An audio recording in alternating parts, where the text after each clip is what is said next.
அபி வந்து ராகவ் கிட்ட உண்மையை சொல்லலாம்னு நினைக்கும்போது கரெக்டாக இந்த மாதிரி ஆனதால் வந்து அபியால் உண்மையை சொல்ல முடியல.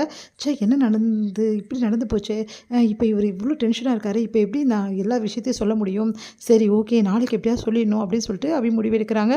அடுத்து வந்து ராகவ் வந்து அமைதியாக தூங்க வைக்கிறாங்க. அபி நீங்கள் தூங்குங்க டைம் ஆயிடுச்சு அப்படின்னு சொல்லிட்டு அடுத்த நாள் வந்து அபிக்கும் வந்து அணுக்கும் தாலி பிரித்து கோக்கணும் அப்படின்னு சொல்லிட்டு எல்லா ஏற்பாடும் பண்ணிகிட்ருக்காங்க.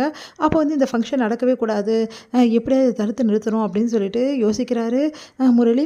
முரளி யோசிக்கிறாங்க எப்படியாவது இந்த ஃபங்க்ஷன் எடுத்ததுக்கு ஏதாவது பண்ணுங்க அத்தை அப்படின்னு சொல்லிட்டு முரளி வந்து சொல்லிட்டு இருக்காரு சுந்தரி கிட்ட. சுந்தரி வந்து கண்டிப்பாக நான் பண்ணுவேன், இந்த ஃபங்க்ஷன் நடக்க விட மாட்டேன் அப்படின்றாங்க. என்னால் முடிஞ்சது நான் பண்ணுறேன், உன்னால் முடிஞ்சது நீ பண்ணு அப்படின்னு சொல்கிறாங்க. 2 பேருமே பார்த்துட்டே இருக்காங்க எப்படியா ஃபங்க்ஷன் எடுத்தலாம் அப்படின்னு சொல்லிட்டு. அந்த நிமிஷம் வந்து சுந்தரி என்ன பண்ணுறாங்க, அங்கே வந்து அபியோட வீட்டில் வர பொருள்கள் எல்லாமே வந்து குறை சொல்ல ஆரம்பிக்கிறாங்க. தொடர்ந்து வந்து ரொம்ப மோசமாக பேசிகிட்டு இருக்காங்க. இதை பார்க்கும்போது ராகம் வந்து செமையாக டென்ஷன் ஆகி அவங்கள வந்து திட்டுறாரு.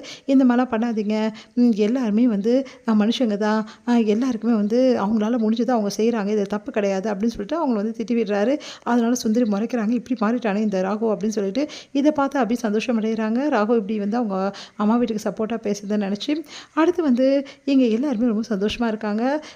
ராகவ் வந்து என்ன பண்ணுறாரு, அபி கழுத்தில் வந்து போகிற தாடிக்கு முன்னாடி அந்த கயிறை வந்து மஞ்சள் கயிறை கட்டி விடுறாரு. அதே மாதிரி ஆகாஷும் வந்து அணு கழுத்தில் கட்டி விடுறாரு. அதுக்கப்புறம் புது தாலியை எடுத்து கோக்கலாம் அப்படின்னு சொல்லிட்டு கோத்துட்ருக்காங்க. அப்போ ஆகாஷ் வந்து அணு கழுத்தில் அந்த தாலியை போட்டுறாரு. அதே மாதிரி நம்ம அபி கழுத்தில் வந்து ராகு வந்து தாலியை போடும்போது கரெக்டாக வலிப்பு வந்த மாதிரி நடிக்கிறாரு முரளி பார்த்து எல்லாருமே பயந்து போயிடுறாங்க. அடுத்து வந்து என்ன நடக்க போகுதுன்னு சொல்லிட்டு யோசிக்கிறாங்க. அப்போ ராகு வந்து உடனே என்ன பண்ணுறாரு, முரளி தாக்குற மாதிரி வந்து நாடகம் போடுறாரு. அப்போ கரெக்டாக வந்து என்ன பண்ணுறாரு, முரளி வந்து எழுந்துக்கிறாரு, எனக்கு ஒன்றும் இல்லைன்னு சொல்கிறாரு. அது கேட்டு எல்லாம் சந்தோஷம் அடைகிறாங்க. ராகு வந்து நான் வேணும்னே செய்யலை, மாமாவை எப்படியாவது வந்து ஒரு ஷாக் ட்ரீட்மெண்ட் கொடுக்கணும்னு தான் செஞ்சேன் அப்படின்றாரு. உடனே அபி வந்து இவர் செஞ்சதில் எந்த தப்புமே கிடையாது அப்படின்றாங்க. அது கேட்டு எல்லாருமே அதிர்ச்சி அடைகிறாங்க. நீ என்னம்மா சொல்கிற அப்படின்னா, ஆமாம் பின்ன என்ன, இந்த மாதிரி விஷயத்துக்கெல்லாம் எங்கள் ஊரில் சாமியாடிக்கிட்ட போவாங்க. அவர் வந்து பெரிய ஜாட்டி எடுத்து என்ன அடித்து அந்த சாட்டையாலேயே அடித்து ஒரு வழி பண்ணிவிடுவார். அதுக்கப்புறம் வேப்பிலையெல்லாம் அடிப்பாங்க. அதுக்கப்புறம் தான் இதெல்லாம் கொஞ்சம் குணமாகும். அந்த மாதிரி வைத்தியம் தான் இவர் பண்ணியிருக்காரு. இப்போ பாருங்கள் அவர் சரியாயிட்டாரு அப்படின்னோடனே அப்படியே பார்த்து முறைக்கிறாரு முரளி அபி வந்து இந்த மாதிரி ஆளுங்களுக்கெல்லாம் இந்த மாதிரி தான் கொடுக்கணும், நான் இவரை சொல்லலைங்க, இந்த மாதிரி ப்ராப்ளம் வருது இல்லை அவங்கள சொன்னேன் அப்படின்ற மாதிரி சொல்கிறாங்க. அப்படி தானே அணு அப்படின்னோடனே அணு வந்து ஆமாம் அப்படி தான், எங்கள் ஊர்லலாம் இதெல்லாம் கண்டிப்பாக பண்ணுவாங்க, கரெக்டாக தான் ராகவ் பண்ணியிருக்காரு அப்படி சொல்லிட்டு அணுவும் சொல்கிறாங்க.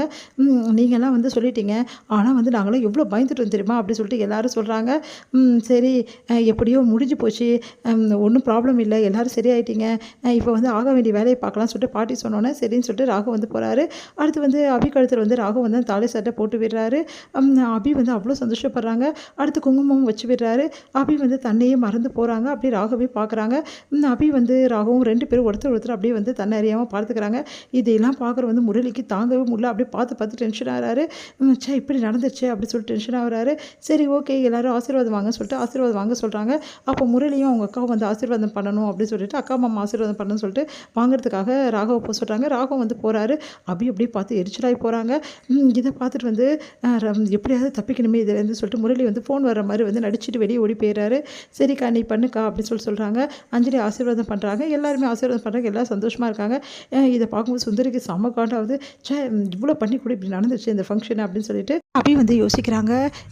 இந்த முரளி எப்படியும் நடிக்கிறான்னு தோணுது அப்படின்னு சொல்லிட்டு அணுக்கிட்டேன்னு சொல்கிறாங்க. அணு வந்து ஆமாம் எனக்கும் அதான் தோணுது அப்படின்னு சொல்லிட்டு யோசிச்சுட்டே முரளியை பார்க்குறாங்க. முரளி வந்து அப்படி திருன்னு முழிக்கிறாரு. இது முடியுது.